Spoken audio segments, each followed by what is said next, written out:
Hello, friends. This is Dave Hurwitz, executive editor at ClassicsToday.com, here with fabulous concert programs, number 61 and number 4 in our series of Dvorak symphonies. Dvorak's Fourth Symphony is probably the most maligned of all of them. I mean, nobody, sort of dogs the first because he never lived to revise it and didn't even know where it was, so he didn't know about it. And, what can you do, right? So we give him a pass. He was young. Number 2, he actually revised. And most people think it's lovely, but they just ignore it. Number 3 is a masterpiece, which is also ignored. Number 4, well, this is the one where he's heading towards a more classical view of what a symphony could be. Because number 3 is the apotheosis of his new school romantic symphony. It has 3 movements. The first movement is through composed with no exposition repeat. It's got percussion. It's got a harp. It's got no scherzo. It's a radical work in its way.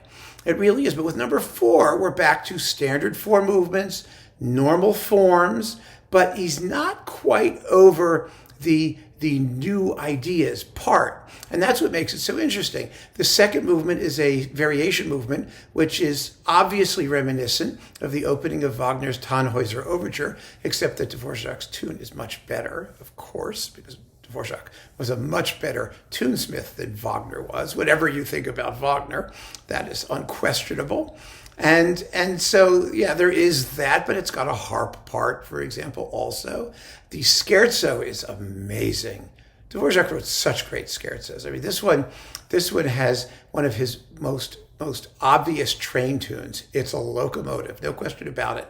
And the trio is a military band thing with percussion, bass drum, and cymbals. It's wonderful. The finale is quite problematic. The finale is problematic because it has a tune which is very characteristic of Dvorak.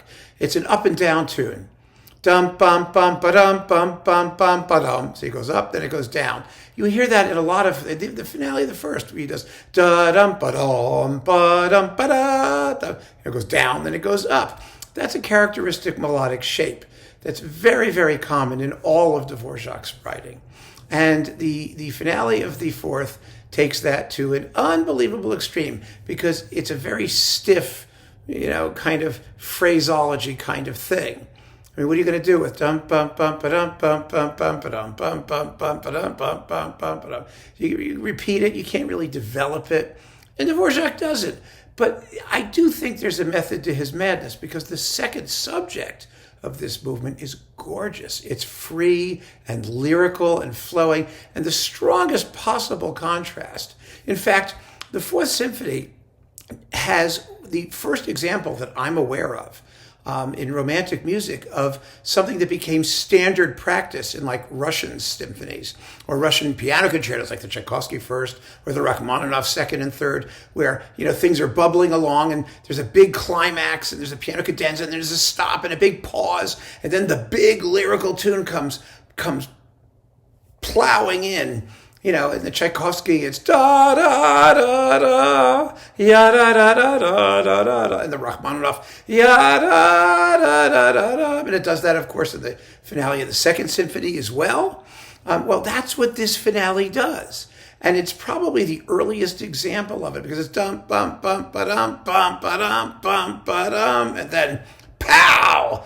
Ba da da da da da da, ya da da da da da. I mean, it's wonderful. It's absolutely wonderful what he does with it. Getting there, well, maybe it's a little problematic, but who cares, really? I mean, by the time you get the payoff, you really do. So it's a lovely work, not too long, well worth hearing. Really worth hearing. Beautiful, beautiful piece. And I can't imagine anyone not liking it. So that will conclude the concert.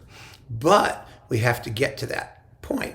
So how do we get to that point? Well, we got to begin with Wagner, the Tannhäuser Overture, which is a great concert opener, and it obviously will foreshadow the slow movement of the Dvorak, and it will show Dvorak to be the much better tunesmith as well. I don't care what anybody says about it. Next, Mendelssohn, another composer who Dvorak admired greatly. The evidence isn't so obvious in the Fourth Symphony, mind you, but you do hear some Mendelssohn elsewhere, and why not do Mendelssohn? I mean, Mendelssohn's great. And the first piano concerto, I love it. it doesn't get played anymore. It's a little short. It's like 20 minutes long. But the Tannhäuser Overture is a little long. So you put them together and you have a really wonderful program. And of course, Wagner hated Mendelssohn, which was all the more reason to put them together and play them all the time. So there you go. Then we have the intermission. And we come back and we start off before the Dvorak with Honegger, Pacific 231. It's a train. And the Scherzo of Dvorak's Fourth is a train. And so it's wonderful to have these two trains together on the same program as well. In other words, this is a program that looks at the Dvorak Fourth from many angles in a way which, by the time we get to the Fourth, at the end of the program, for the big applause, is going to really make it sound like a very well thought out, well wrought, captivating, imaginative piece of music. And that's what it is. It really is. It may need a little help here and there, but I mean, fortunately, we're going to have a fantastic conductor who's going to play the living daylights out of it and make it just sound brilliant and exciting as hell. And that was always, it's what should always happen. And if that doesn't work, do it at home and put on Raphael Kubelik's recording, for example, or Witold Rawicki, or one of those people, and hear a fabulous performance of the Fourth Symphony. I know you're going to like it. I really do. And this whole program is just enormous fun. So thank you for joining me for this concert program, which we'll never hear live, but which you can play in the comfort and convenience of your own home. Keep on listening. Thanks so much, friends. Take care.